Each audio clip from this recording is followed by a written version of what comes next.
Good evening from Mission Control in Houston and the International Space Station Flight Control Room as we prepare for the landing of 3 crew members who departed the International Space Station a couple of hours ago, headed for a parachute-assisted landing on the steppe of Kazakhstan to wrap up a 245-day mission. Aboard the Soyuz MS-27 spacecraft, NASA's Jonny and Roscosmos cosmonauts Sergei Ryzhikov and Alexei Zabritsky are just 39 minutes away from the deorbit burn, the retrograde braking maneuver of the Soyuz engine to slow them down by 128 meters per second, allowing them to slide out of orbit for a high-speed entry back to Earth, their target, a landing site on the chilly steppe of Kazakhstan, where the temperatures right now are 21 degrees Fahrenheit, moderately light winds, some light snow falling, and overcast skies. Very soon, the Rosaviatsa search and recovery team helicopters will be airborne from an airstrip in Zhezkazgan, which is about 91 miles to the northwest of the landing site. They will be timing their departure from Zhezkazgan, the forward landing staging area, so that they are arriving in a racetrack pattern around the landing site itself to greet the Soyuz under its large orange and white main parachute as it descends for a touchdown. The landing schedule at 11:03 and 55 seconds p.m. Central Time, 12:03 and 55 seconds a.m. Eastern Time Tuesday morning, 10:03 and 55 seconds a.m. Kazakhstan time, to wrap up what for Jonny, Ryzhikov, and Zabritsky will have been, as we said, a 245-day mission on the International Space Station, in which they spend 3,920 orbits of the Earth, a journey of almost 104 million statute miles.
This is Mission Control Houston. You're looking right now at a live view from a balcony camera at the Russian Mission Control Center in Korolyov, outside of Moscow, where the Russian Flight Control team is monitoring the systems on the Soyuz MS-27 spacecraft.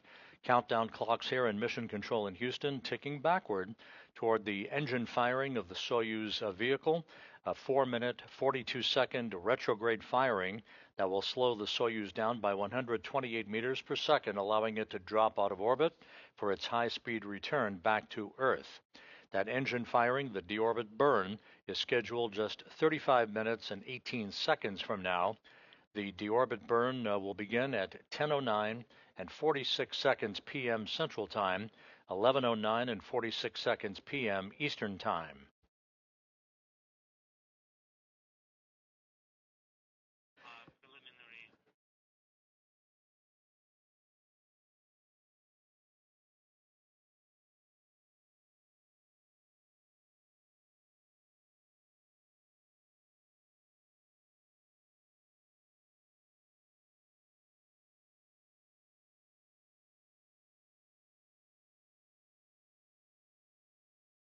Several hours ago, the departing crew members, NASA's Jonny Kim and Roscosmos cosmonauts Alexei Zabritsky and Sergei Ryzhikov, had an opportunity to say some farewell words from the Zvezda service module, surrounded by their remaining crew members who are still on board the International Space Station, led by NASA astronaut Mike Fink, the new station commander, along with NASA astronauts Zena Cardman and Chris Williams, Kimiya Yui of the Japan Aerospace Exploration Agency, and Roscosmos cosmonauts Sergei Kud-Sverchkov, Sergei Mikheyev, and Oleg Platonov.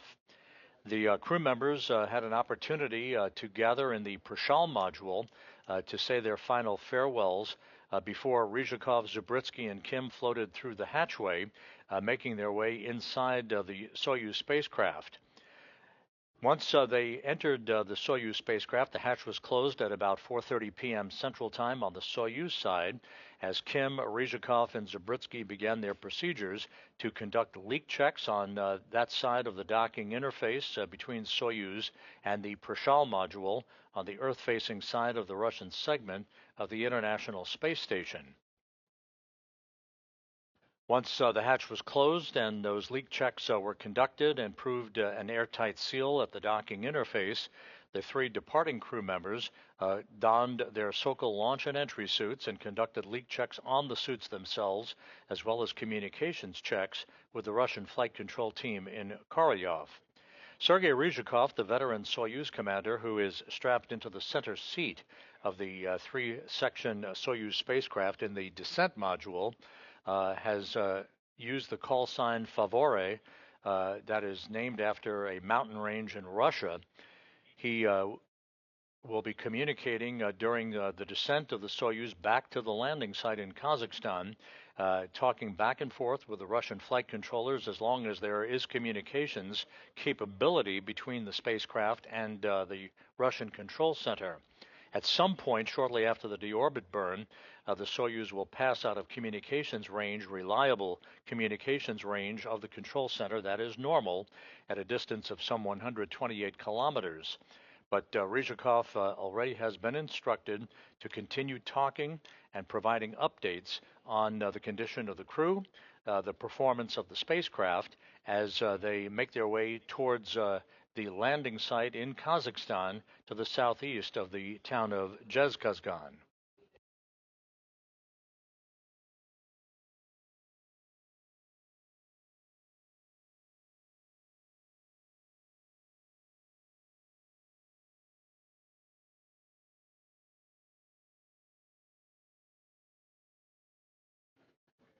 Kim, Ryzhikov, and Zabritsky, upon touchdown, will have completed 245 days in space, 3,920 orbits of the Earth, a mission spanning 104 million statute miles.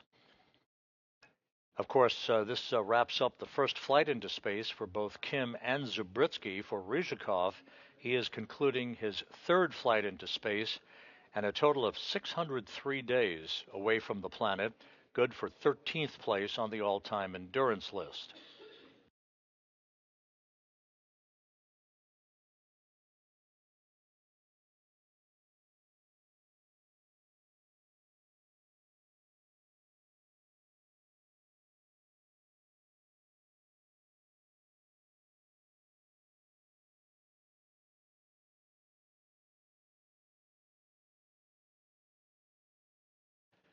We are 30 minutes away from the deorbit burn. This is an animation that shows the activities of the 4-minute, 42-second retrograde firing to enable the Soyuz to drop out of orbit.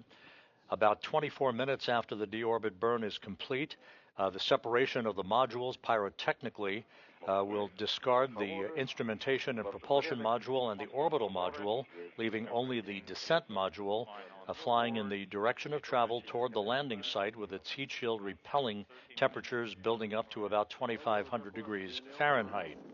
About 15 minutes before landing, the parachute deployment sequence will initiate. First, a drogue chute, followed by the main parachute, the large orange and white parachute you're accustomed to seeing. Just a few seconds before touchdown, the Soyuz will fire its soft landing thrusters, just a few feet above the ground, a final braking maneuver, and the Soyuz MS-27 will be home. The helicopters, the Russian Mi-8 helicopters belonging to the Rosaviatsa Search and Recovery Forces, in which there are half a dozen NASA personnel embedded in the recovery team operating this evening and actually Tuesday morning now in Kazakhstan. They will be in the Russian Mi-8 helicopters right around the time of the deorbit burn, beginning to make their way towards the landing site. It is choreographed specifically so that they arrive at the landing site to greet the Soyuz under its chute, flying in a racetrack pattern. One by one after touchdown, the helicopters will land. They will the personnel will begin to make their way towards the spacecraft to begin the process of extracting the crew, placing them on 3 chairs nearby their capsule. It'll be quite cold at the landing site, I suspect, based on previous activities in Kazakhstan, that they will not keep the crew out in that cold weather for very long before they're carried in those chairs into a nearby inflatable medical tent to get out of their Sokol launch and entry suits and to get into more comfortable clothing. They will be brought to 3 awaiting helicopters, 1 for each crew member, and flown about 2 hours back from the landing site to the main staging city to the northeast in Karaganda, where a NASA Gulfstream jet and a Gagarin Cosmonaut Training Center jet are waiting. The NASA jet to take Kim back to the Johnson Space Center, the Gagarin Cosmonaut Training Center jet to take Ryzhikov and Zabritsky back to their training base in Star City, Russia, outside of Moscow.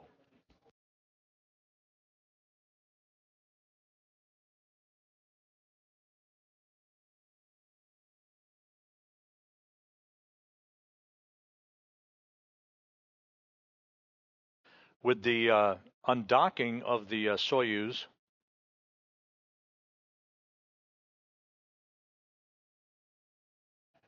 the undocking of the Soyuz MS-27 occurred at 7:41 and 30 seconds p.m. Central Time, 8:41 and 30 seconds p.m. Eastern Time from the Prishal module on the Earth-facing port of the Russian segment of the International Space Station. The docking was flawless. About a minute and a half after the undocking, the first of 2 separation burns by the Soyuz thrusters was conducted. First an 8-second burn, followed about a minute and a half later by a 15-second burn that accelerated the Soyuz separation rate away from the International Space Station, ultimately placing it at a distance of about 41 kilometers away from the station where it currently resides, as we stand by for the initiation of the deorbit burn just 26.5 minutes from now. Again, the undocking occurring at 7:41 and 30 seconds p.m. Central Time, 8:41 and 30 seconds p.m. Eastern Time, as the Soyuz and the International Space Station flew 262 statute miles over eastern Mongolia. At the time of undocking, Expedition 73, the increment 73 on the International Space Station, for which Ryzhikov was commander for most of its time, that came to an end officially, and Expedition 74 began. There's the crew now on board the station. On the upper left-hand corner, the new station commander, NASA's Mike Fink, joined in the top row by NASA's Zena Cardman, Kimiya Yui of the Japan Aerospace Exploration Agency, and Oleg Platonov of Roscosmos. Those 4 will be coming back to Earth in a couple of months on a SpaceX Dragon vehicle. And on the bottom, the newly arrived Soyuz crew of Soyuz MS-28, Roscosmos' Sergei Kud-Sverchkov, NASA's Chris Williams in the center, and Roscosmos' Sergei Mikheyev on the lower right-hand corner. So Expedition 74 now formally underway on the International Space Station.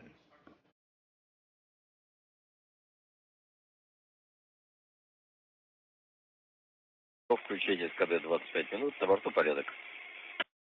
25 minutes to SKD burn. Everything is fine on board. Copy all, favore.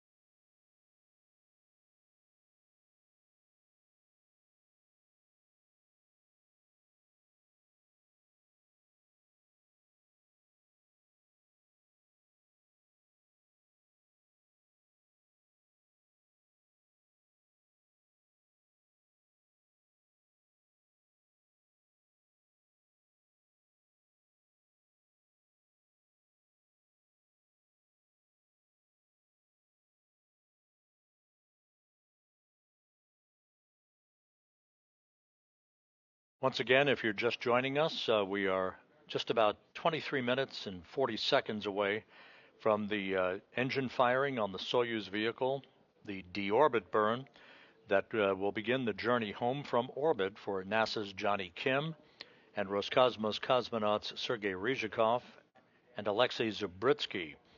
The trio launched on the Soyuz MS-27 from the Baikonur Cosmodrome in Kazakhstan back on April 8th, arriving for their docking to the Prishal module just about 3 hours and 15 minutes later, a two-orbit rendezvous profile, which is customary these days. And now, with their 245-day mission drawing to a close, we are set for the final act in this space mission that will see them complete the deorbit burn. Once again, about 24 minutes after the completion of that retrograde braking maneuver, once they are well away from low Earth orbit, they will have the separation of modules, the pyrotechnic separation of the three sections of the Soyuz vehicle. The instrumentation and propulsion module, which is the lower section, and the orbital module, which is the upper section, they will separate from the descent module. That's the center section that the crew is strapped into their seats in, with Kim in the far right seat as board engineer number 2, Ryzhikov, the Soyuz commander, in the center seat, and to his left is Alexei Zabritsky, board engineer number 1. The only portion of the Soyuz that survives the module separation and returns to Earth is, of course, that descent module, with the heat shield facing the direction of travel to repel the temperatures that will build up around the spacecraft of some 2,500 degrees Fahrenheit. 3 minutes after the module separation, the Soyuz will reach the first traces of Earth's atmosphere at an altitude of some 425,000 feet. That will be at 10:41 p.m. Central Time, 11:41 p.m. Eastern Time. The three crew members will begin to feel the first effects of Earth's gravity in over 8 months at that point.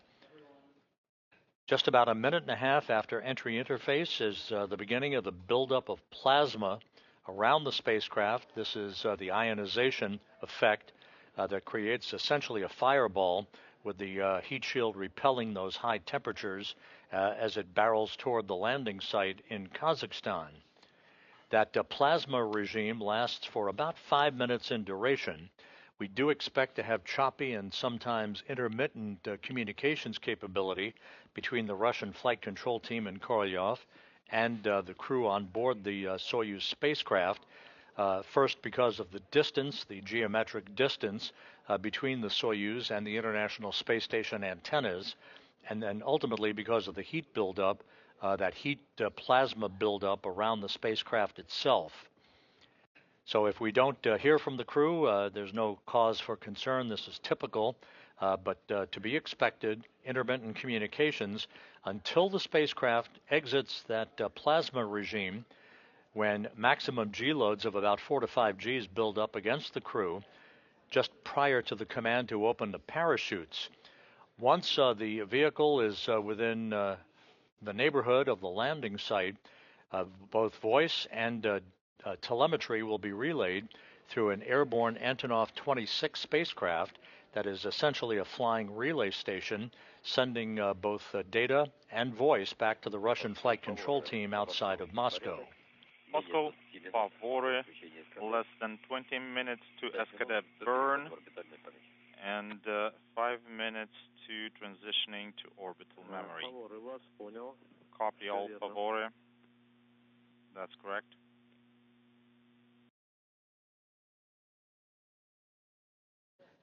You will hear Ryzhikov calling out the duration of the deorbit burn for its 4 minutes and 42 seconds expected duration, plus chamber pressures. He will be encouraged by the Russian flight control team to continue to report on the condition of the crew and how the vehicle is behaving as it makes its way toward entry interface with its guidance honed in on the landing site 91 miles to the southeast of Zhezkazgan. Landing again scheduled at 11:03 and 55 seconds p.m. Central Time, 12:03 and 55 seconds a.m. Eastern Time Tuesday morning. That will be 10:33 and 10:03 and 55 seconds a.m. Kazakhstan time, about 2 hours and 6 minutes after sunrise.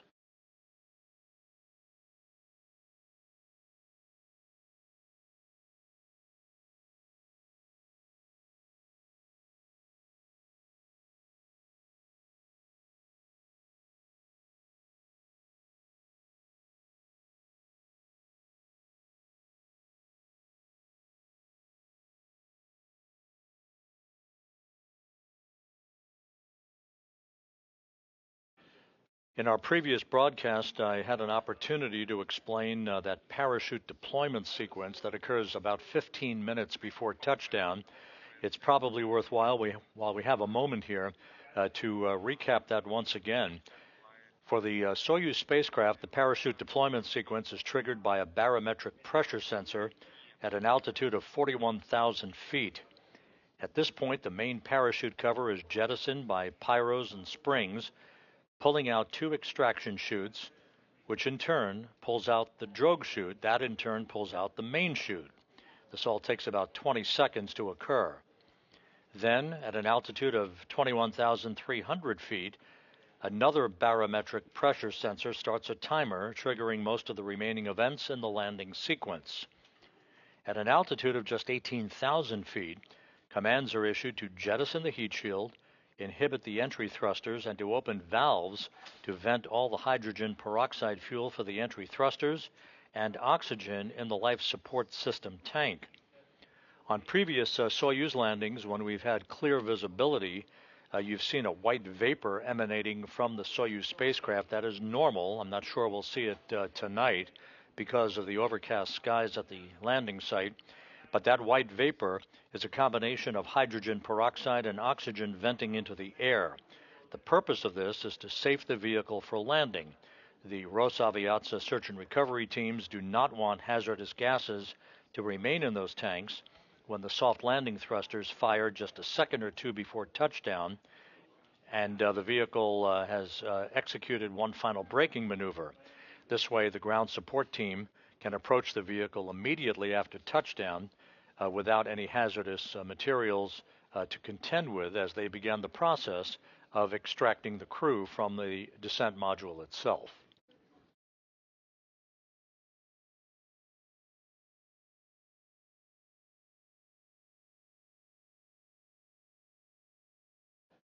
Less than 16 minutes now from the issuance of the command for the beginning of the deorbit burn, which will begin the final leg of the journey home for Jonny Kim, Sergei Ryzhikov, and Alexei Zabritsky. Ryzhikov and Zabritsky had an opportunity to conduct two spacewalks during Expedition 73, totaling 13 hours and 3 minutes. Kim spent his 8 months on orbit heavily into scientific research on the station. These three, along with their crewmates, had an opportunity also to commemorate the 25th anniversary of a permanent human occupancy on board the International Space Station that began on November 2nd, 2000, with the arrival on board of Expedition 1, the commander then, Bill Shepard, along with Roscosmos cosmonauts Sergei Krikalev and Yuri Gidzenko.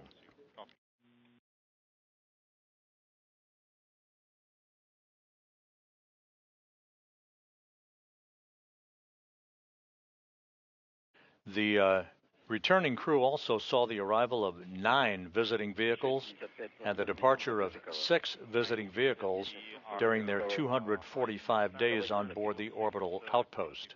500, rises sensor indicator is not lit.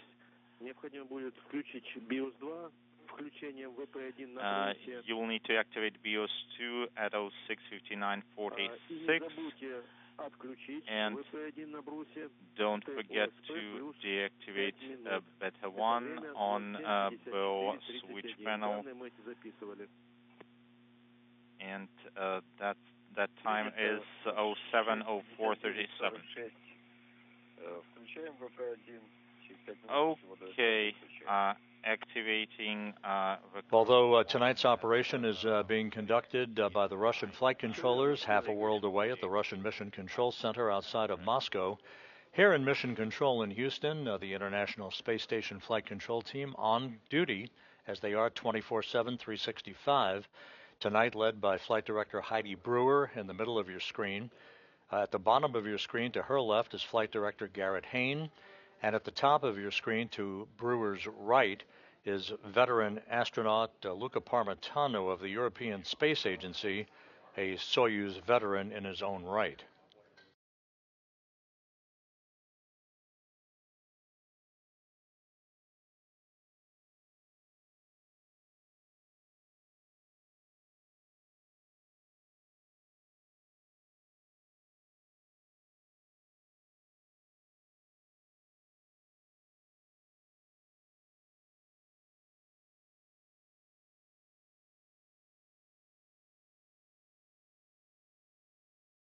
The Russian flight control team reports that all of the Soyuz systems are in excellent shape.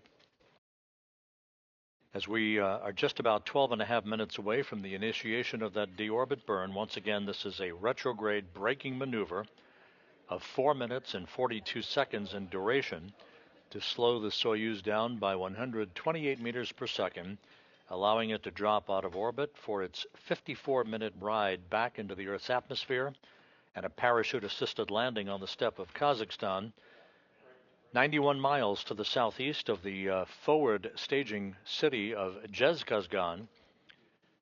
Light snow reported in the area, temperatures around 21 degrees Fahrenheit.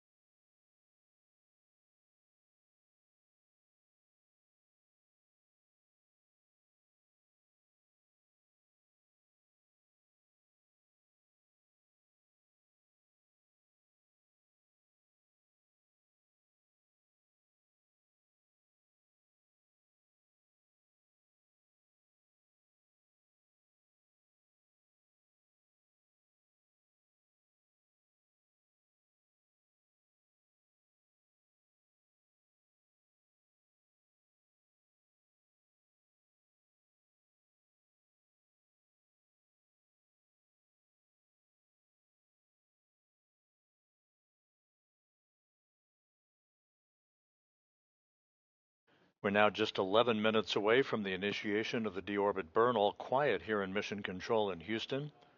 All quiet on the loops between the Russian flight controllers and the Soyuz spacecraft.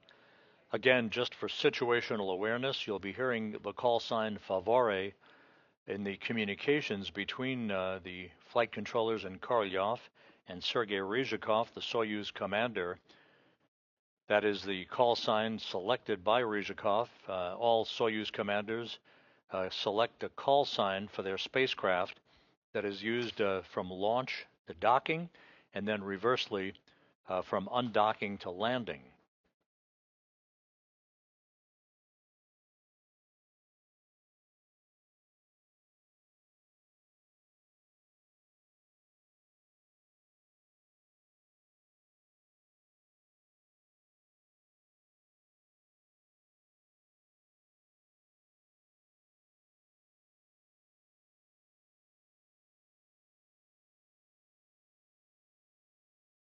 Moscow Favore, Moscow Favore at 06:59:46. We have VP1 turned on. Copy. VP1 is on. That's going to be pilot site. And your next reference point will be TIG -8. Copy.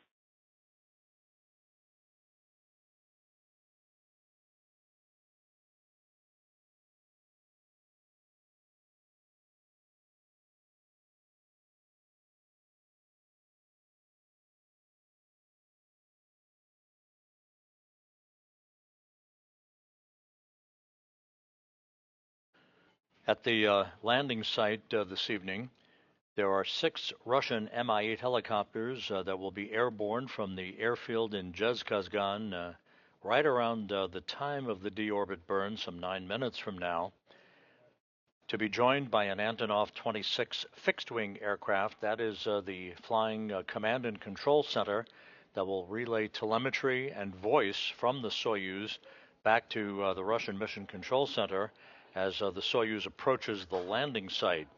There are also 4 all-terrain vehicles in play that are always used for support of recovery personnel. Further to the southwest, near the Baikonur Cosmodrome at the Kryiny airfield, there are 2 Russian Mi-8 helicopters as well, in the highly unlikely event that the Soyuz would move into a ballistic trajectory, meaning a technical problem that would trigger a ballistic landing, a shortfall, if you will, of some 400 kilometers short of the landing site itself. Confirm. However, that is, of course, not expected this evening. We expect an on-time arrival of the 3 crew members at the nominal landing site just to the southeast of the town of Zhezkazgan. TIG.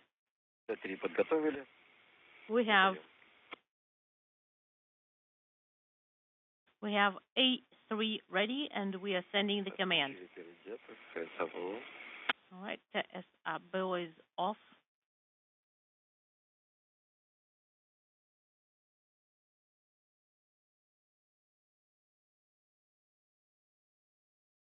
Correction, T3.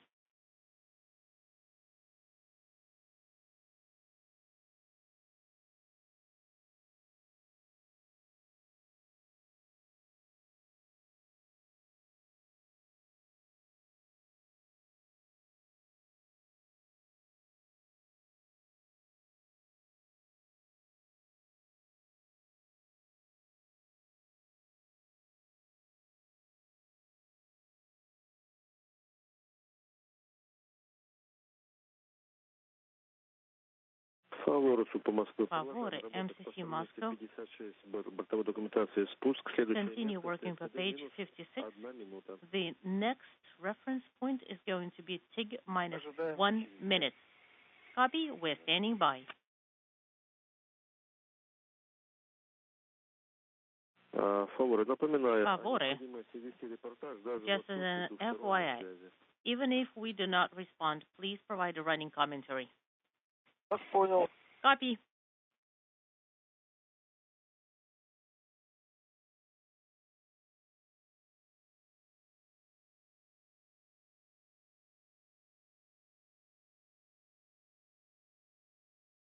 Now approaching the 5.5-minute mark until the start of the deorbit burn, and as you just heard, a reminder to Sergei Ryzhikov, the Soyuz commander, to provide running commentary, not just during the deorbit burn. You'll hear him calling off the times and chamber pressure on the Soyuz engine, but also a running commentary of the condition of the vehicle during its descent back in the Earth's atmosphere for as long as communications are available.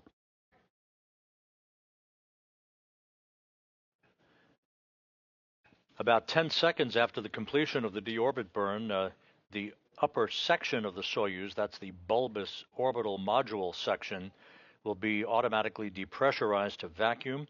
That sets the stage for the separation of the 3 sections of the Soyuz. That is scheduled at 10:38 and 4 seconds p.m. Central Time, 11:38 and 4 seconds p.m. Eastern Time.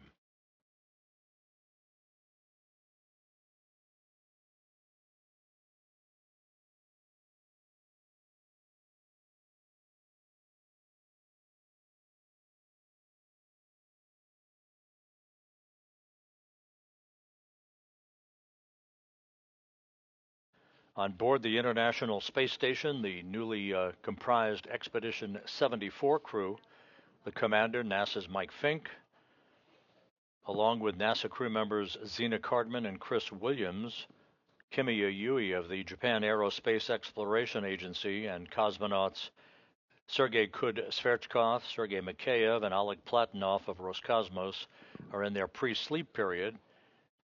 They have been following the communications of the departure of their three colleagues, Kim, Ryzhikov, and Zabritsky, following them toward their landing in Kazakhstan that is scheduled at 11:03 and 55 seconds p.m. Central Time.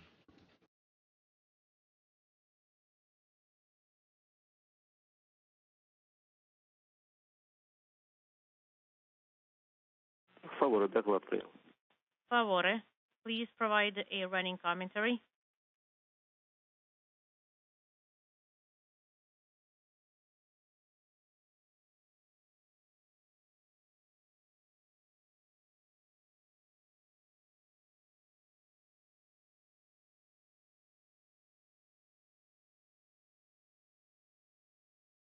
Now just 3 minutes away from the start of the deorbit burn.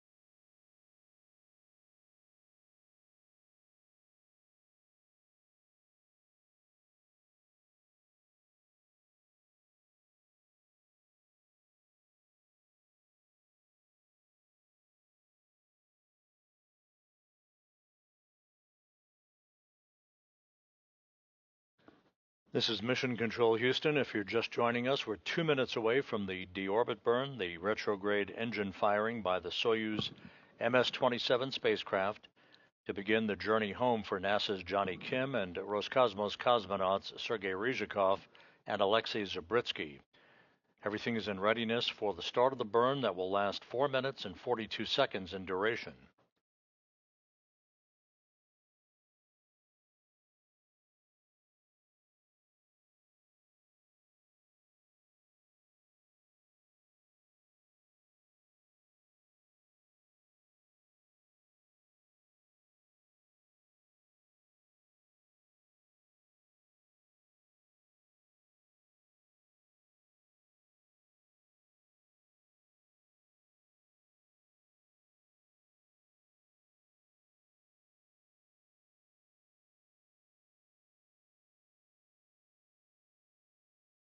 Just 1 minute away now from the deorbit burn and the start of the journey home for Kim, Ryzhikov, and Zabritsky. The stabilization mode command has been prepped. We're standing by, and we're sending the G3 command. SKD covered. The Soyuz engine cover has been opened. BIOS confirmed. 35 seconds from the start of the burn. For SKD operation confirmed. Copy. Please monitor it on displays maneuver and control. Copy. On info 1 and 15 seconds till the burn. And we are standing by for the TIG.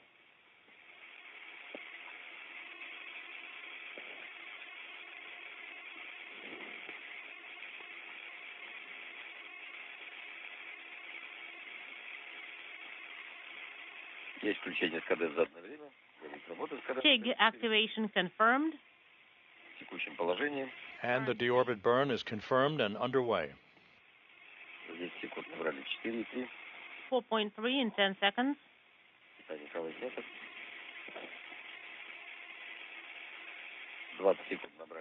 20 seconds. Unintelligible 9. Is the delta? 30 seconds.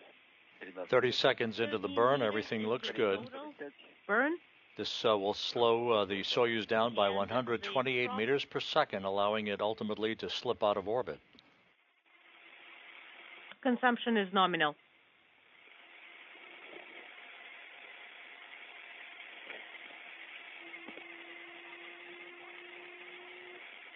1 minute now into the 4-minute, 42-second burn. Минута работы ТСКД. Импульс 28. 1 minute into the burn, and probe consumption is nominal, 65. Параметры КДУ. KDU parameters are nominal. Copy.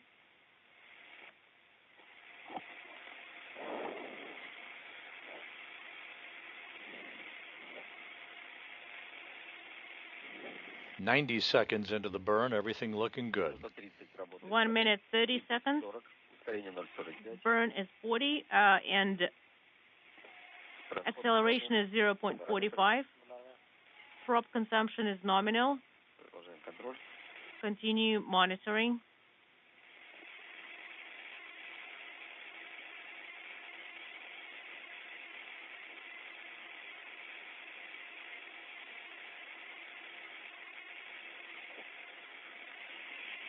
Две минуты работаем. 2 minutes. Into TIG, 0.46 is the delta V, 56, Расход 130 в норме. and 130 is for the prop consumption, and the parameters are all nominal. Now halfway through the burn, chamber pressure, fuel consumption, all looking good.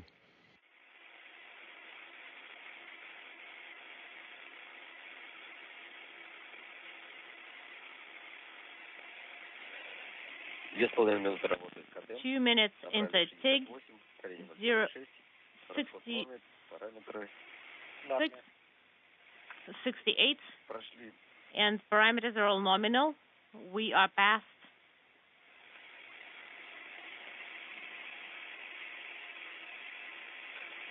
Проходим дельта В спусковой 1. All right, we are past delta V. 3 минуты. Passing 3 minutes into the burn, about another minute and 42 seconds left. 82 meters. Параметры. Parameters are all nominal. Prop consumption is also nominal. At Jezkazgan, the forward landing staging site, the Rosaviatsa search and recovery helicopters, the Russian Mi-8s, have their rotors spinning, ready to take off in sequential fashion for the landing site. It's about a 30-minute ride. For the burn, 0.46 is the delta V, and prop consumption is 230. 1 minute left in the burn. Менее минуты до ГК. All right, we have less than 1 minute till GK command, main engine cutoff command.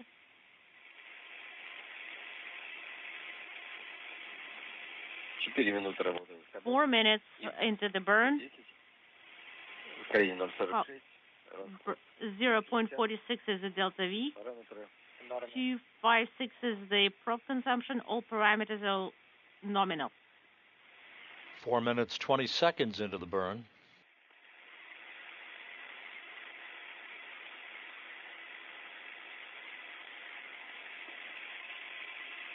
Ожидаем ГК через 10 минут. And we're standing by for the completion of the burn. Через 10 секунд отставить. We're standing by for the main engine cutoff command in 10 seconds. Есть выключение двигателя. Main engine cutoff command. And we have engine shutdown, a perfect deorbit burn. Off, the SDBO is open. The proper change in velocity was achieved. So Jonny Kim, Sergei Ryzhikov, and Alexei Zabritsky are Pressure in BO heading home for a landing on the steppe of Kazakhstan. 190 is stable.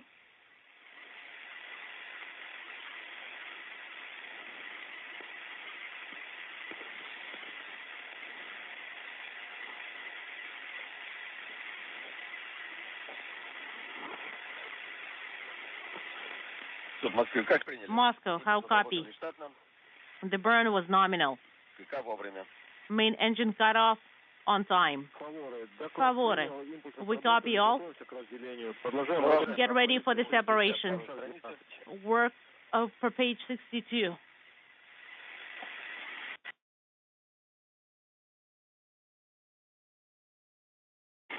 So with the completion of the deorbit burn, next up on the timeline will be the pyrotechnic separation of the three sections of the Soyuz vehicle. That is expected about 23 minutes from now at 10:38 and 4 seconds p.m. Central Time, 11:38 and 4 seconds p.m. Eastern Time. And with the completion of the burn, the depressurization of the upper section of the Soyuz, the orbital module, is underway, setting the stage for that module separation event.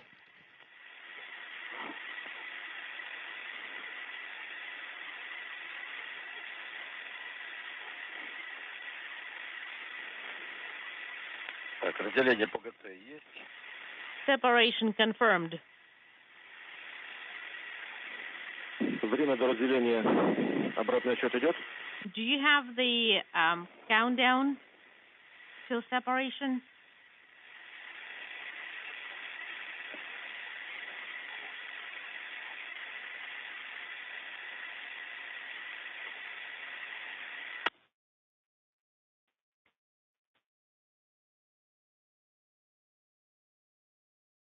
We're about 9 minutes away from the point at which the Soyuz will be right on the edge of choppy communications with the Russian flight control team that you see there in this balcony view from the Russian control center outside of Moscow. The far range of reliable communications is about 128 kilometers.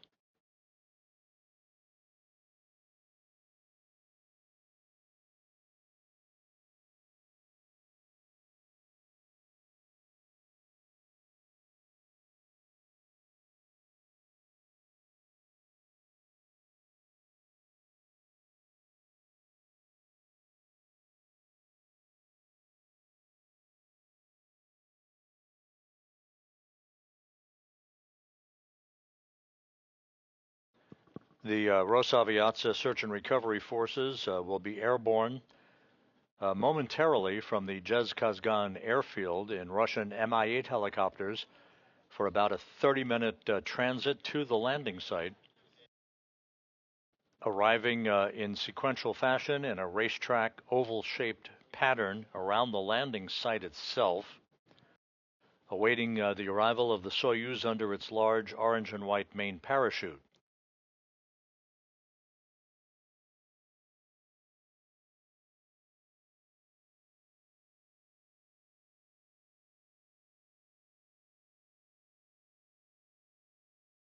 And reports from Zhezkazgan now indicate that the first of the helicopters are in fact airborne toward the landing site with the nominal completion of the deorbit burn. We expect overcast skies once we have video from the landing site. Earlier this evening, there were reports of some light snow flurries. The temperature at the landing site, 21 degrees Fahrenheit.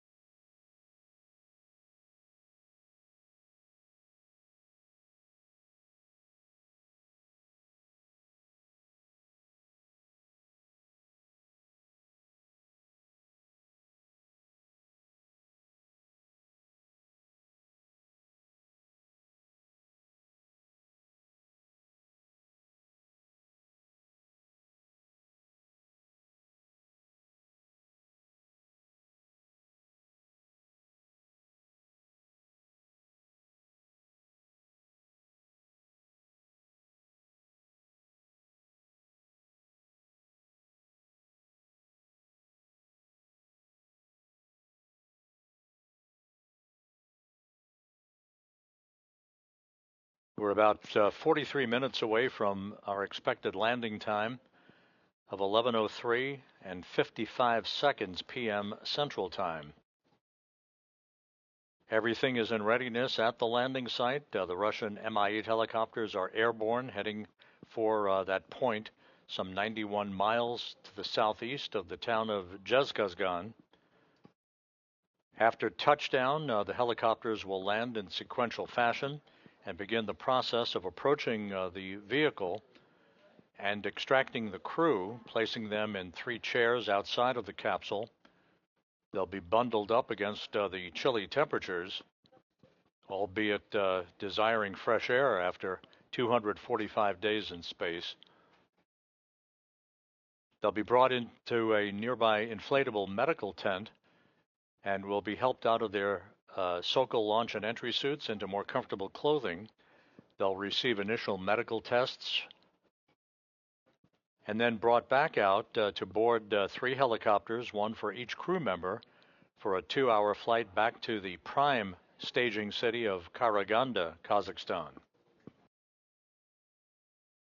Jonny Kim will board a NASA jet for a flight back to the Johnson Space Center, while Sergei Ryzhikov and Alexei Zabritsky board a Gagarin Cosmonaut Training Center jet to fly back to their training base and their home in Star City, Russia, outside of Moscow.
This is Mission Control Houston.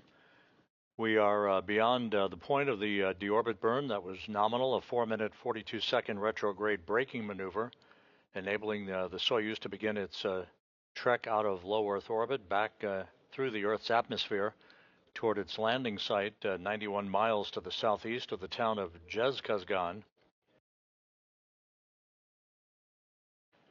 We're about 39 minutes away from our anticipated touchdown of the Soyuz, bringing Jonny Kim, Sergei Ryzhikov, and Alexei Zabritsky home after 245 days in space and a journey of almost 104 million statute miles.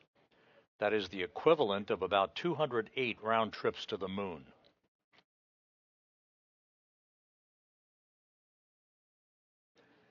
We are at the point where we expected communications either to be very ratty or to drop out altogether. This is typical.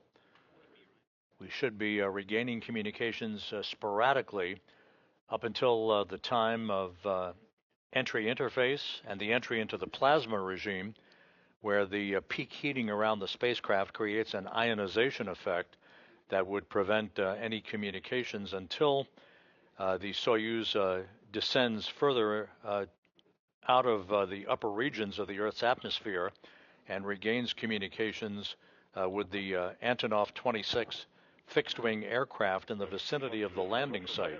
Moscow, everything is fine on board. We have less than 13 minutes left till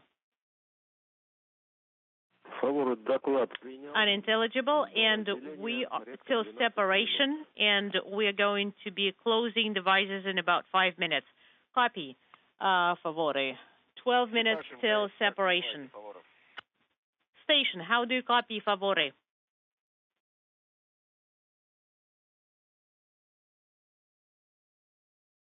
Отвечаю фавором. Go ahead, favore. Сергей, ну у нас все в порядке. Sergey, we are doing fine on board. We are done with the burn. Суд нам не отвечает, видимо, уже. Moscow is not responding, so probably we're just not getting through. Could you please let them know that everything's fine on board? And thank you so much, guys, for your hospitality. We are doing good. And we'll let the mission control know. МКС по Москве для Сергея Рыжикова слышали доклад. Импульс отработали до разделения. MCC Moscow confirms that we did copy your last message and that there will be about 12 minutes till separation.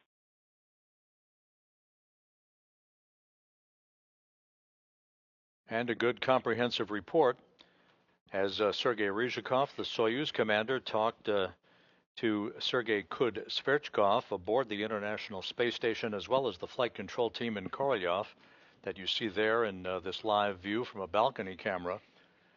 The report from Ryzhikov indicates that the crew is in great shape, feeling well, and that all of the Soyuz systems are in good shape, as we are about 11 minutes away from the expected time of the module separation, the pyrotechnic separation of the three sections of the Soyuz, enabling the descent module, in which the crew is strapped into their respective seats, to be facing the direction of travel, with the heat shield repelling the buildup of heat and plasma as the Soyuz makes its way through the denser portion of the Earth's atmosphere, heading for its landing site.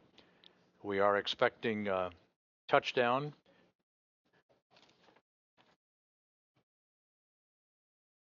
at 11:03 and 55 seconds p.m. Central Time, some 36 minutes from now.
This is Mission Control Houston.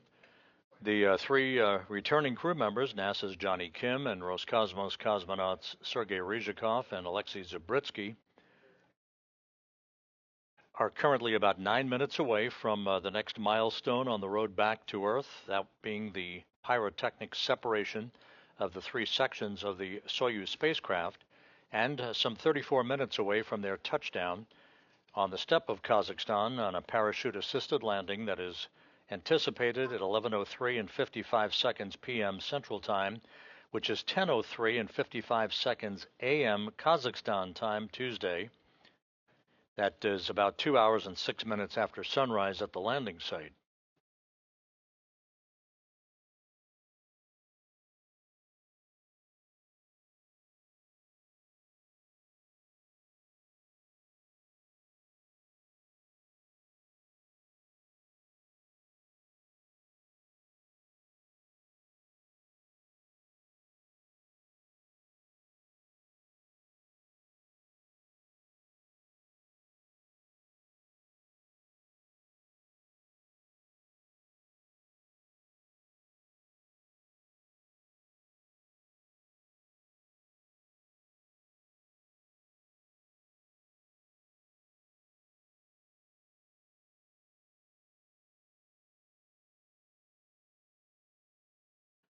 With the departure of the Soyuz vehicle, with the undocking occurring at 7:41 and 30 seconds p.m. Central Time this evening, the Expedition 74 increment got underway officially under the command of NASA's Mike Fink, joined on board by NASA's Zena Cardman and Chris Williams, Kimiya Yui of the Japan Aerospace Exploration Agency, and Roscosmos cosmonauts Sergei Kud-Sverchkov, Sergei Mikheyev, and Oleg Platonov.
We're about 30 minutes away from our anticipated touchdown of the Soyuz MS-27 on the steppe of Kazakhstan. The Russian Mi-8 helicopters are all airborne from the Jezkazgan airfield, heading toward the landing site. They will arrive in the vicinity of the landing site shortly before the Soyuz does, forming a racetrack pattern around the site itself, so that they have a clear view of the Soyuz under its orange and white main parachute prior to touchdown, at which point the helicopters will begin to descend fairly rapidly in sequential fashion to allow the technicians from RSC Energia, the search and recovery teams, to begin the work to make sure the vehicle is safe and to begin the process of extracting the crew one by one.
We're about 28.5 minutes away from the anticipated landing of the Soyuz MS-27, everything in good shape.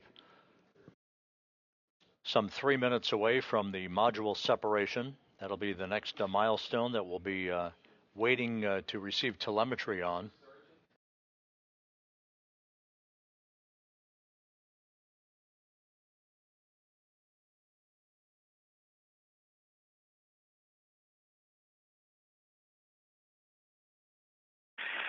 Суд Москвы. Фаворы.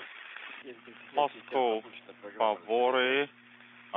We started the separation program. We have controlled descent. We have automatic controlled descent mode. Copy all, Favore. Everything is fine on board.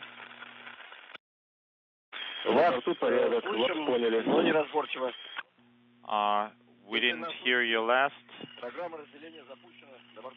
We started separation program. We are ready for separation and everything is fine on board. Copy all. Continue providing running commentary. And good reports from Sergei Ryzhikov, the Soyuz commander, who's in the center seat of the descent module, flanked to his left by Alexei Zabritsky, and on his right, NASA's Jonny Kim.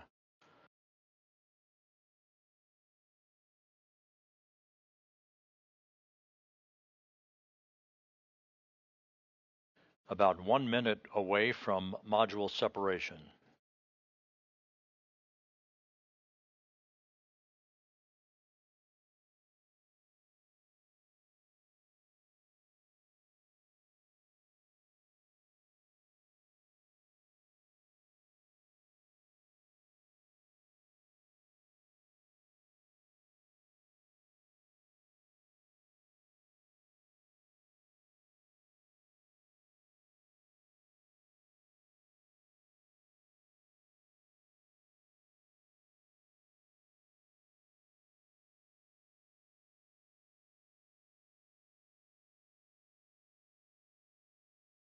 That module separation, which is imminent here, occurs at an altitude of 87 miles.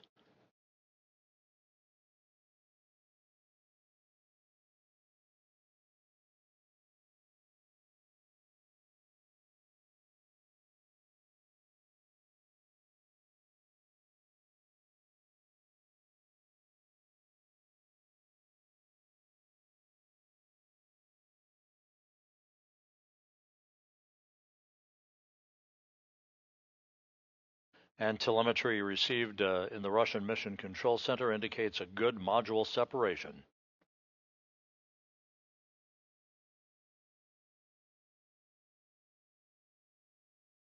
So the descent module with the 3 crew members strapped into their respective seats, now flying free of the other 2 sections.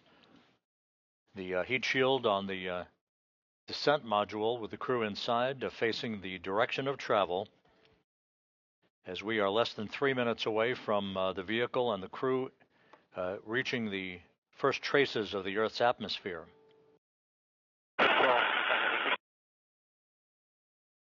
Time to touchdown, 24 minutes, 45 seconds.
This is the point at which the communications from the Soyuz are expected to be choppy and sporadic. Once the vehicle begins what is called entry interface at an altitude of 61.8 miles, the ionization of plasma around the vehicle will begin to build for several minutes, thus blocking communications for the most part. 23 minutes now till touchdown.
This is Mission Control Houston, less than 21 minutes from the anticipated landing of the Soyuz MS-27 on the steppe of Kazakhstan, a parachute-assisted landing that brings Jonny Kim of NASA and Roscosmos cosmonauts Sergei Ryzhikov and Alexei Zabritsky home.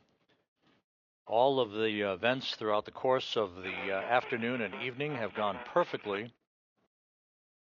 The entry interface has been reached. Temperatures beginning to build around the spacecraft. This is the area of peak heating on the descent module, with the heat shield obviously repelling that heat. The vehicle and the crew on board should be exiting that plasma regime in about 3.5 minutes.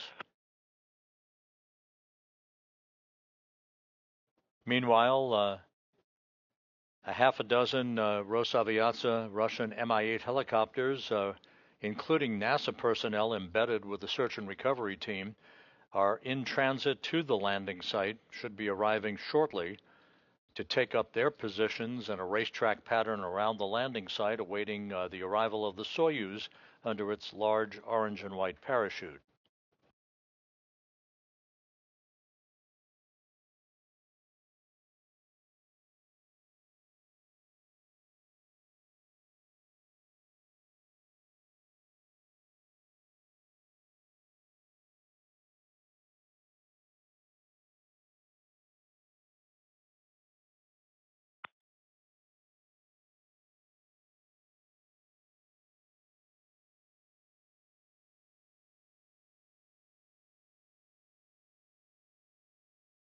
Jonny Kim and Alexei Zabritsky coming home, completing their first flights into space, respectively. 245 days in space, 3,920 orbits of the Earth, a journey of almost 104 million statute miles. For Sergei Ryzhikov, this is the completion of his third flight into space and a total of 603 days away from the planet, good for 13th on the all-time endurance list.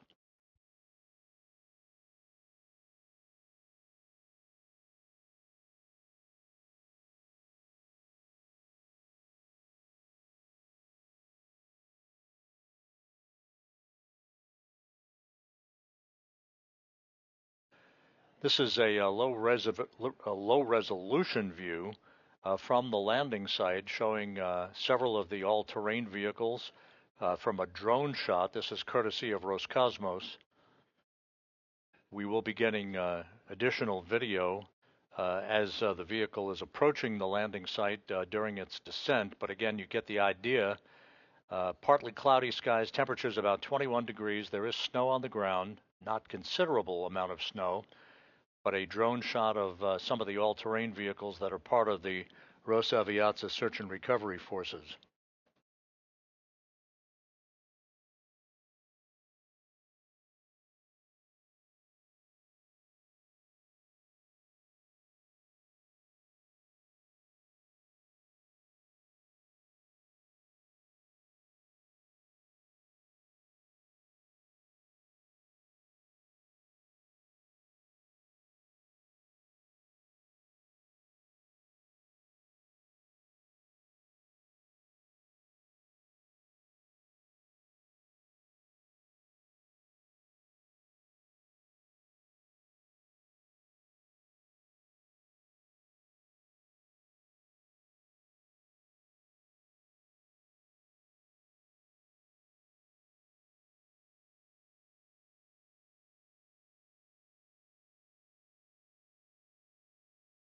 We're at the point of the entry where maximum G loads of about 4 to 5 Gs beginning to build up on the crew.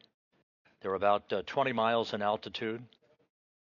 Their entry guidance on board taking them to the landing site. Favore, you're breaking up. We passed re-entry, passed plasma, unintelligible. Интеграл текущий 320. Integral is 13.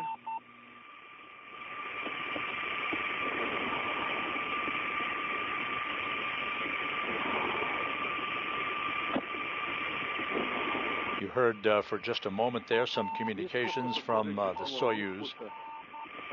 Type of descent. Automatic controlled descent. 8 seconds is the atmospheric miss. Copy. Маркер ниже кривой, интеграл 12. Marker below the curve. Integral is 12. How are you feeling? We are feeling fine. Copy. Ожидаем через минуту. Okay, expecting main should deploy in 1 minute. And you heard that report from Sergei Ryzhikov. The vehicle is out of the regime of the high heat peaking on the vehicle. The crew is feeling well. We're 15 minutes away from touchdown and just a few seconds away from the anticipated command to open the chutes. Prepare for main chute deploy.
This is Mission Control Houston, less than 13 minutes before touchdown.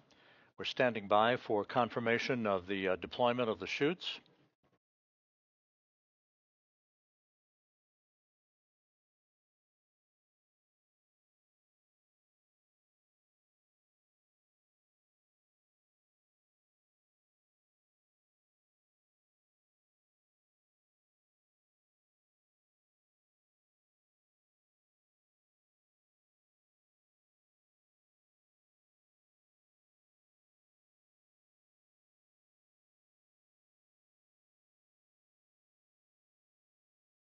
All of the descent events for the Soyuz and its 3 crew members have gone normally.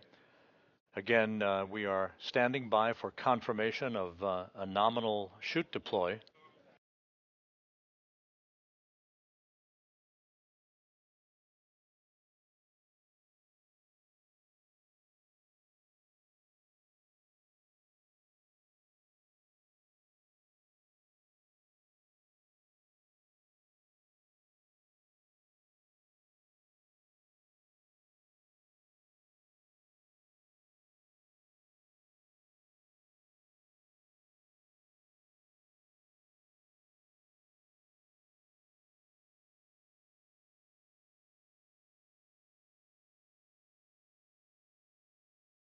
The parachutes should have deployed by now, and we are expecting confirmation of that momentarily.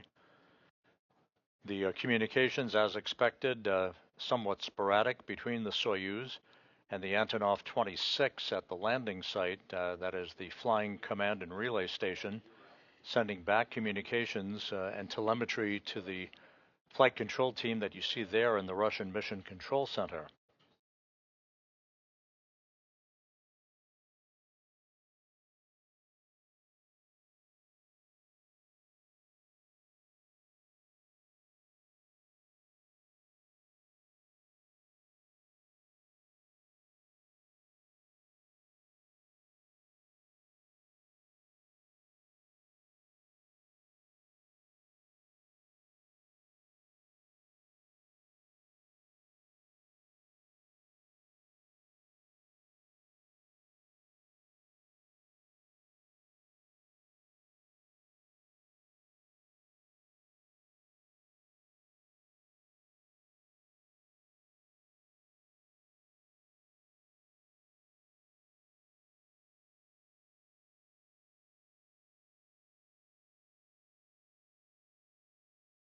This is Mission Control Houston. We have received information from the Russian Control Center that the Antonov 26 at the landing site has visual confirmation of the Soyuz under its large orange and white main chute. We're still awaiting video from the landing site, but we do know that the Soyuz is now descending under its parachute, 9.5 minutes until touchdown.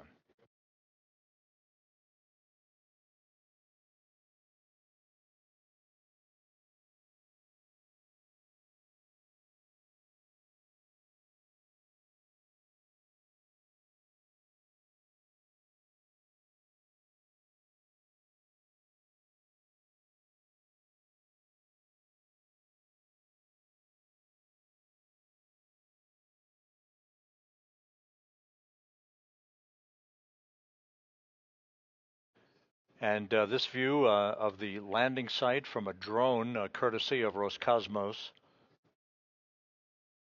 as it pans the area of the landing site.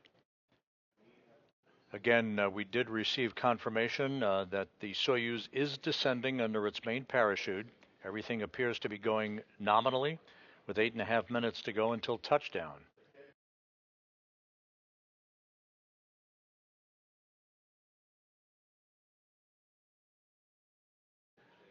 The temperature at the landing site is about 21 degrees, and now we're getting our first view of the Soyuz. Hazy, cloudy skies, but you can see the chute.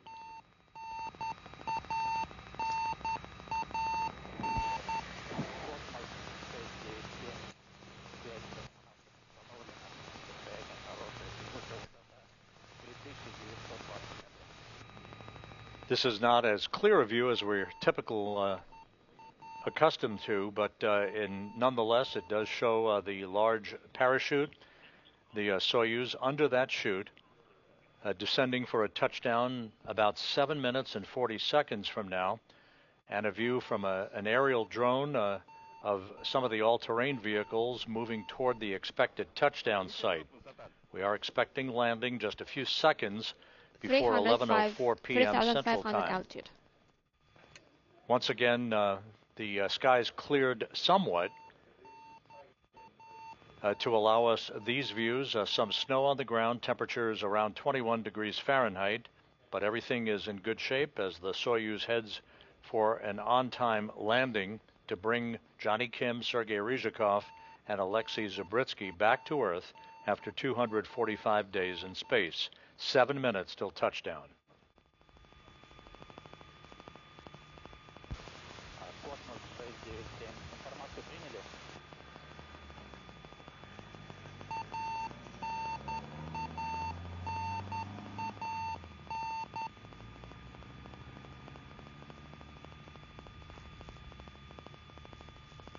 ПСС, Фаворы, высота 3000. 3000 altitude. Ветерочек у земли не подскажете? What about the wind? 240 градусов до 11 метров. 340 degrees. 11 принято. You can hear the beeping of the radio beacon on the Soyuz as it establishes radar contact with the Antonov fixed-wing aircraft. The Russian Mi-8 helicopters now in a racetrack pattern around the landing site as we are less than 6 minutes away from anticipated touchdown.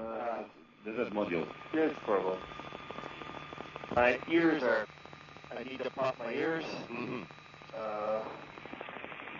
I cannot reach my golf ball. Try to make a, like, how to say, like a drink of water. I tried. Now fresh equalization, so Yeah. soon would be nice.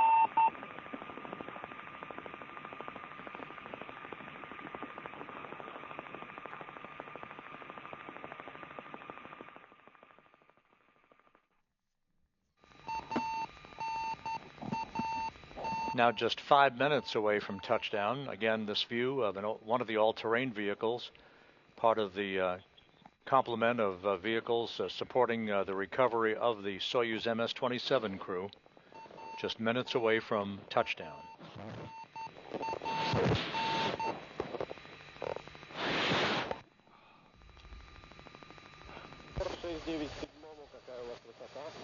Текущая высота 2000, Фаворы.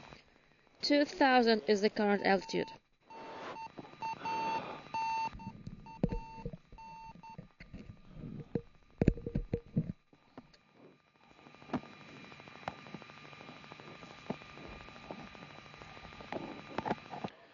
The Soyuz about 2 kilometers above the ground. There is a voice contact between the search and recovery forces and the spacecraft. Everything looking good. 4 minutes until touchdown. Keep patient, hold on. Okay. I just don't want to pop.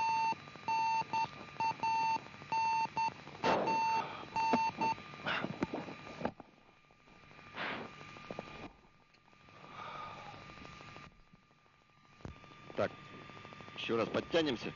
Еще раз проверим на коленнички. One more time, check your knee pads. ПСС, Фаворы, высота 1500. All tightened. The altitude right now is 1500. Jonny? Yes. A little bit tight. Yes, that's enough.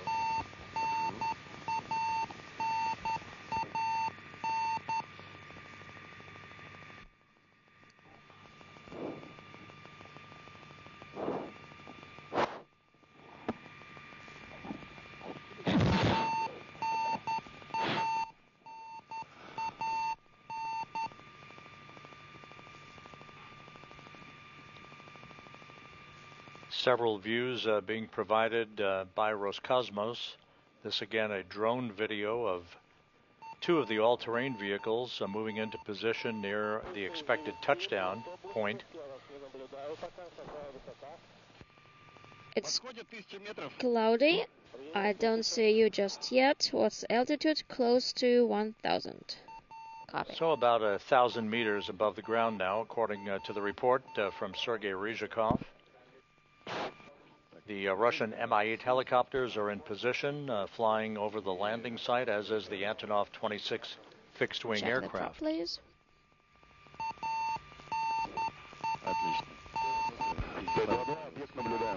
Excellent. ПСС Фаворы, высота 800, кислород стравился. 800 altitude. 800 meters now off the ground. We'll report you the status after landing about the tanks. Контрольная высота 700 метров. 700 meters. Crew, get ready for landing. The crew being instructed to brace for landing. Отлично, молодец, Jonny. I got it. Молодец.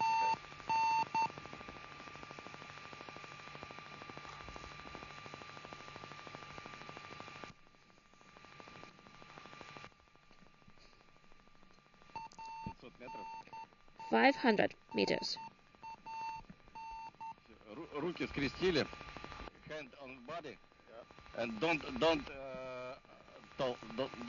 don't talking. Keep mouth closed.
Т-22, даю координаты посадки 47-22, 69-43.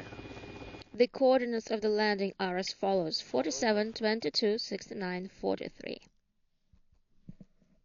Так, приняли борта. Did you copy?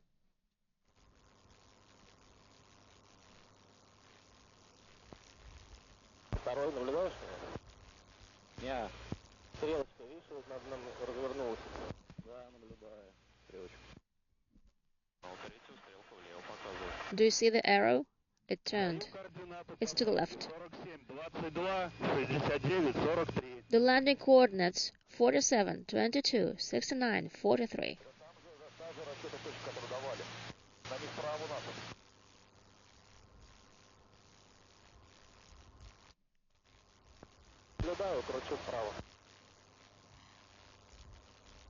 I see it. I turn to the right.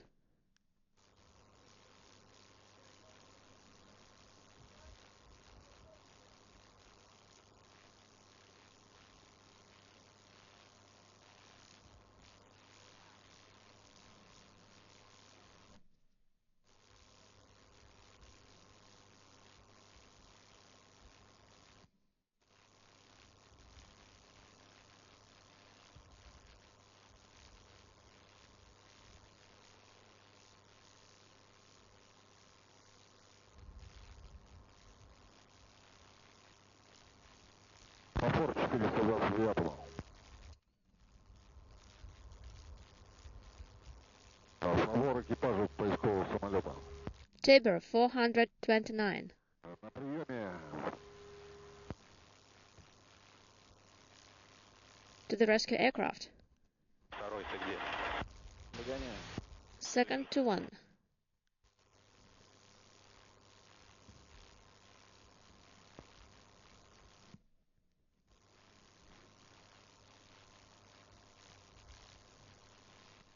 This is Mission Control Houston. Although we did not see the landing itself, the search and recovery forces called out landing coordinates, and from that we have informed the flight director here in Mission Control that the Soyuz MS-27 has in fact landed. 522, close by. The approximate landing time, 11:03 and 30 seconds p.m. Central Time, 12:03 and 30 seconds a.m. Eastern Time, 10:03 and 30 seconds a.m. at the landing site. So we'll call it a landing. To 429. And now the search and recovery forces and the Russian Mi-8 helicopters will be moving into position to begin the extraction of the crew once they've ascertained that the vehicle has no hazardous gases. Once again, Soyuz MS-27 has landed. It was a nominal entry. The unofficial landing time, 11:03 and 30 seconds p.m. Central Time, 12:03 and 30 seconds a.m. Eastern Time.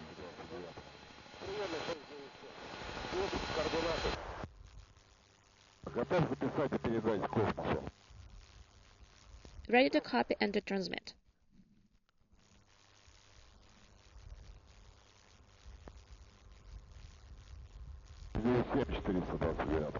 На приеме 697. Космос запрашивал. Готов передать информацию. 697 is here. Ready to copy. Понял. Nothing to transmit just yet. I have the coordinates that you have relayed. Космос 429.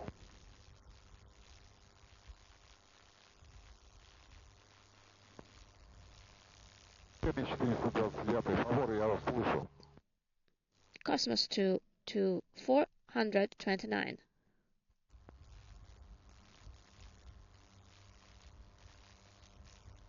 I don't hear you. So, Jonny Kim, Sergei Ryzhikov, and Alexei Zabritsky are home for the holidays after 245 days in space. Having landed 91 miles to the southeast of the town of Zhezkazgan, and there you see on the front screen of the Russian Mission Control Center in Korolyov the Russian words Jest Posadka. They've landed.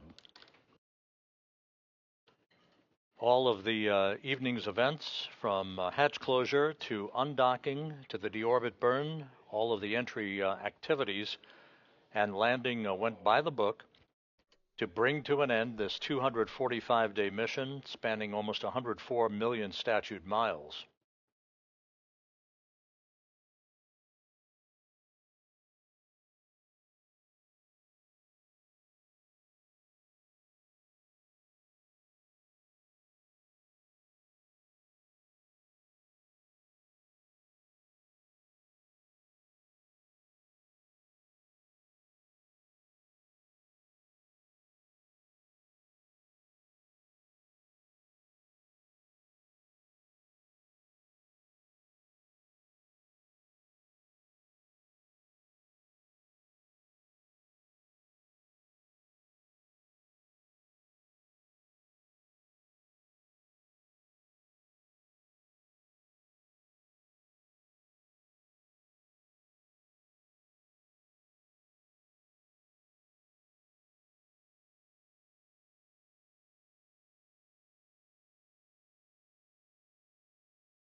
The all-terrain vehicles, including one that contains the ground-based television cameras and their operators, are in the process of making their way toward the spacecraft. Hopefully within a few minutes they'll reestablish that television view with the search and recovery teams surrounding the capsule, beginning the work to extract the vehicle. The crew inside the vehicle in the descent module, Jonny Kim strapped into the right seat of the descent module in the middle seat. Sergei Ryzhikov, the Soyuz commander, and in the left seat, Alexei Zubritsky, having completed their 245-day mission with a landing at 11:03 and 30 seconds p.m. Central Time, 12:03 and 30 seconds a.m. Eastern Time on Tuesday morning.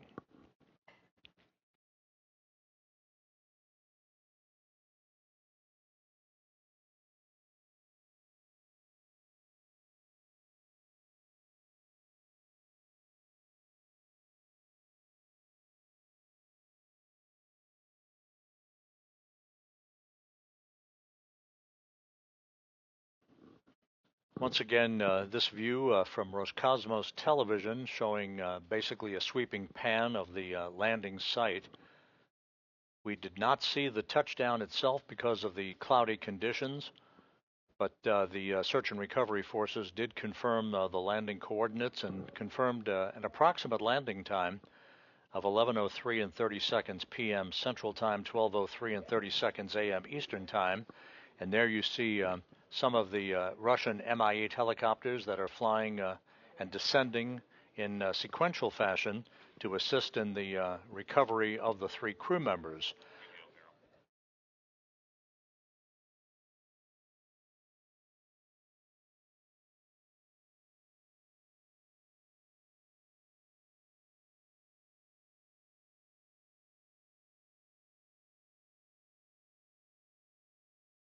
The work now will involve the extraction of the 3 crew members from the descent module.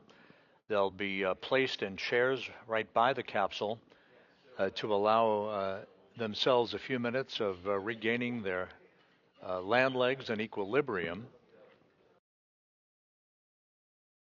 They then will be brought in each of their chairs into a nearby inflatable medical tent to remove their Sokol launch and entry suits, get into more comfortable clothing, and then in turn be brought back to 3 awaiting helicopters, one for each crew member, that will take them on a 2-hour flight back to the staging city in Karaganda to the northeast. Jonny Kim will board a NASA plane bound back to the Johnson Space Center in Houston, while Ryzhikov and Zubritsky board a Gagarin Cosmonaut Training Center aircraft for a flight back to their training base in Star City, Russia, outside of Moscow.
This is Mission Control Houston. Once again, you're looking at a wide view of the landing site in Kazakhstan, to the southeast of the town of Jezkazgan, where the Soyuz MS-27 spacecraft and its 3 occupants, NASA's Jonny Kim, and Roscosmos cosmonauts Sergei Ryzhikov and Alexei Zabritsky landed at 11:03 and 30 seconds p.m. Central Time, 12:03 and 30 seconds a.m. Eastern Time, to complete a 245-day mission aboard the International Space Station. All of the entry and landing activities went perfectly.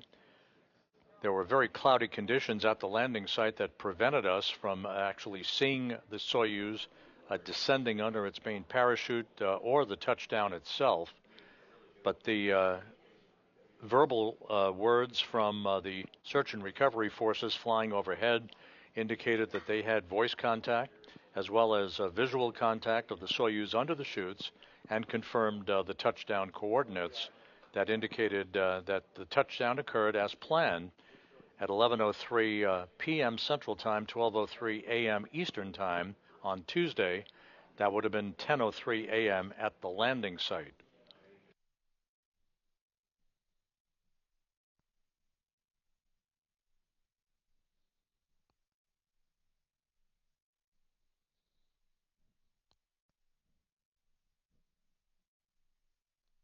And here is a video now at the landing site itself, and right by the spacecraft, which has landed on its side, which is typical.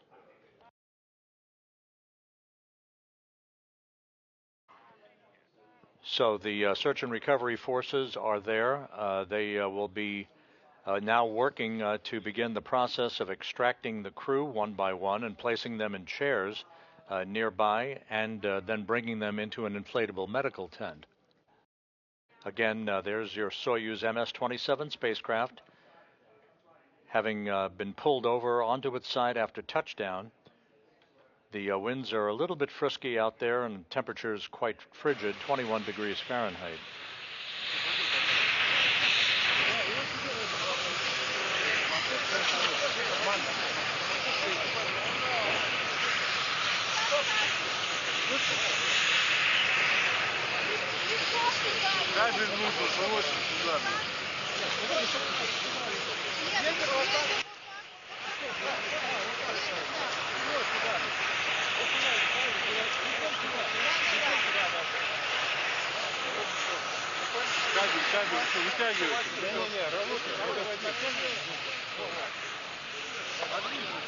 There is the hatchway at the top of the Soyuz spacecraft.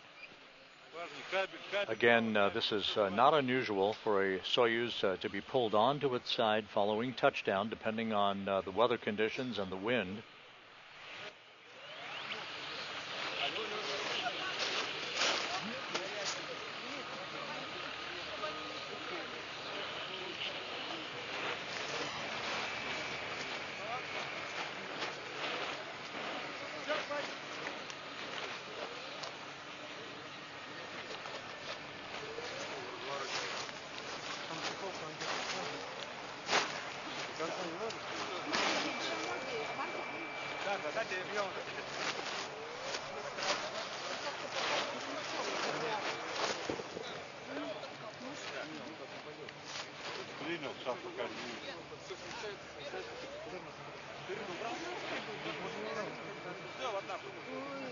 So, under overcast skies with snow flurries and temperatures around 21 degrees Fahrenheit, the 3 crew members who flew on Expedition 73 are home. They undocked that Soyuz spacecraft from the Prishal module on the Earth-facing side of the Russian segment of the International Space Station at 7:41 p.m. Central Time, almost 4 hours ago, landing about 17.5 minutes ago at 11:03 p.m. Central Time, 12:03 a.m. Eastern Time.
So members of the search and recovery forces are in the process of working the top hatch of the Soyuz spacecraft to begin the process of extracting the crew. Jonny Kim and Alexei Zabritsky home after their first flights into space, respectively, 245 days. Sergei Ryzhikov has just completed the third flight in his career and now has logged a total of 603 days in space. The top hatch is open, and members of the technician team peering in to receive flight data file books and to check on the initial condition of the crew before they begin the extraction of the crew members. The chairs that they'll bring the crew to for a few minutes to gain their land legs back, if you will, those have been set up on a tarpaulin just outside of the capsule. The crew probably won't spend very much time in those chairs because of the cold weather out there. They'll be bundled up before they're brought in to a nearby inflatable medical tent to remove their Sokol launch and entry suits, get into more comfortable clothing, and then receive initial medical testing before they're flown back in 3 individual helicopters, 1 for each crew member, to Karaganda, Kazakhstan, the staging site for today's landing.